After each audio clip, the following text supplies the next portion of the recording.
Negacionista virou um mantra. Sabe, na verdade, em alguns pontos, a universidade, ela tem virado, e eu acho que eu posso fazer essa crítica aqui, porque o mundo acadêmico é um mundo para você fazer a crítica. A universidade, em algumas instâncias, tem virado o mesmo padrão cultural da Europa da Idade Média. Caramba! Por quê? Na Europa da Idade Média, o lema era Roma locuta finita causa est. Roma falou, acabou. O que é dogma da igreja, você não pode questionar. Tá certo? Então, se nos dogmas da igreja estavam ditos que... Vou dar um exemplo para você. Por uma interpretação errada da Bíblia hebraica, Jerônimo traduziu que a terra permanece para sempre. Estate, que ele traduz em latim. Tá. Só que no hebraico, quando fala a terra permanece para sempre, quer dizer, ela dura para sempre. Mas São Jerônimo cometeu um escorregadela lá em latim e traduziu a terra fica parada para sempre. Tá certo?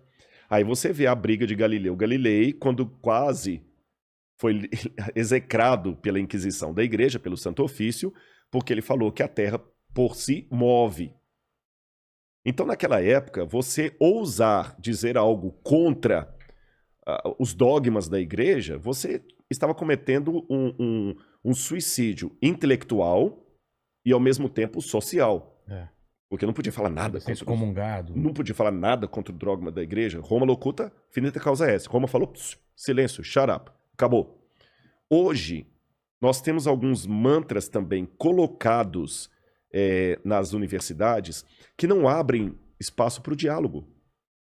Você entendeu? Não abre espaço para o diálogo. Infelizmente, eu posso dizer isso. A universidade deixou de ser aquele centro de ideias até divergentes para dialogar, especialmente na área de humanas, para se tornar apenas repetição de mantra. A gente vê muitos congressos aí, todo mundo falando a mesma coisinha, a mesma coisinha, a mesma coisinha, o mesmo mantra, a mesma filosofia, a mesma ideia, apenas com um detalhezinho aqui e outro ali. Mas quando alguém levanta para falar, espera aí, a coisa não é bem por aí, eu vou dar um exemplo claro para você. Como é que às vezes a universidade também reflete. Se você estudasse na USP, na Universidade Federal do Rio de Janeiro, por exemplo, nos anos 70, principalmente que ali bebiam muito da escola francesa, se você falasse alguma coisa de Karl Marx, você seria execrado. Não haveria espaço para você, na área de humanas, citar o Capital de Karl Marx. Nunca. Nunca. Você está entendendo? Não tem nem vez para você. O comunismo era uma coisa completamente abjeta. Hoje, em muitas unidades de humanas, se você ousar questionar a figura de Karl Marx, é o contrário. Você vai ser execrado quase como Galileu Galilei foi na época do Santo Ofício. Caramba. Ouse, numa faculdade de sociologia de muitas instituições públicas, falar que você discorda de Karl Marx. Você entendeu? Você tá perdido ou Gramsci. Ou fale contra Gramsci. O pessoal vai te execrar. Então, você vê que a universidade, o Anísio Teixeira já dizia que a universidade deveria ser o lugar onde as ideias contrárias deveriam encontrar e viver em harmonia. Foi por isso que ela surgiu. E Anísio Teixeira, na sua empolgação, falava que nada poderia substituir... A palavra universidade já é uma coisa... Universidade. Aliás, a universidade surgiu até por isso, porque, na verdade, existem duas versões aqui da origem da universidade. Alguns pensam que a universidade começou com a Igreja Católica, quando ela funda as universitas, principalmente a Universitas de Bolonha, de Paris, de Roma.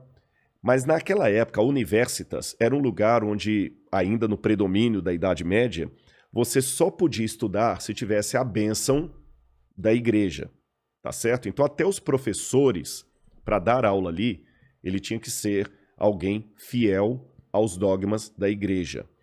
Existe um filme antigo, Vilela, eu não sei se você conhece, se o pessoal de casa vai lembrar, porque ele já deve ter uns 20 anos ou mais, Em Nome de Deus. Sim, sim. Que é uma história verdadeira, contando a história de Abelardo e Louise. Eu visitei em Père Lachaise, lá na França, em Paris, no cemitério de Père Lachaise, o túmulo deles, que é uma história real, embora ela aconteceu na Itália, mas a história é real e terminou na França. Ele era professor de filosofia. Ele não era padre, não era sacerdote, mas mesmo sendo professor de filosofia, ele tinha que fazer votos de castidade com a igreja. Tá. E quando ele vai se tornar tutor da Louise, ele se apaixona por ela, pede para casar com ela. O tio dele, em ligação com o bispo da cidade, manda castrá-lo. Caramba! Pra ele não ficar com a menina. Aí ele se torna padre, castrado, e ela se torna freira. E eles constroem monastérios de clausura, um perto do outro. E ficavam trocando cartas de amor a vida toda. Nossa, até morrer. Que desespero. Você nunca mais se vê. É bonito, é triste, mas é bonita. Bonito, né? E você lê as cartas deles ali, ele pra ela pra ele, né? Falando assim, que sentimento é esse? Bom, mas essa história ilustra o que eu quero dizer. Naquela época, ele era professor, mas ele não podia se dar ao luxo de casar só porque ele era um professor formado por uma universitas. Todo mundo que estudava lá tinha que ter, em primeiro lugar, o título de teologia. Por isso que quase todos os que formavam nas universidades eram primeiro teólogo para depois ser outra coisa. Tá. Com o tempo, na época de Tomás de Aquino, Carlos Magno, que a igreja começa a valorizar a filosofia aristotélica, eles começam a falar, então tá bom, a filosofia, que era ancila teológica, como se diz em latim, a serva da teologia, agora ela é a mãe da ciência. Então quando você estuda lá, você tem que ser, em primeiro lugar, filósofo. É por isso que a gente, quando faz doutorado, na América, eles chamam de PhD, doutorado em filosofia, mas o cara é físico. Mas ele é um PhD, doutor em filosofia. Ele é médico, né? Ele é pastor, mas ele fez um PhD, doutorado em filosofia. Nunca estudou filosofia. Filosofia virou nome genérico. Entendi.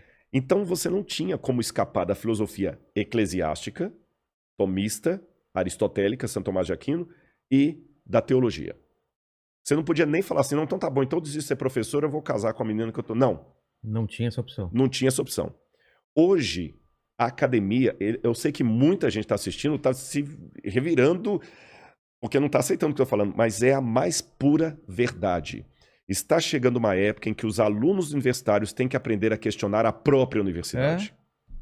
Porque esse é o papel da universidade. Fazer o aluno ser mais do que simplesmente o refletor do pensamento alheio. Reproduzir o pensamento alheio. E hoje nós estamos produzindo acadêmicos em série. Você vê as pesquisas, as teses, os artigos científicos, é material em série. Você está entendendo? Especialmente na área de humanas, que é a área que eu sou. Não estou falando de todas.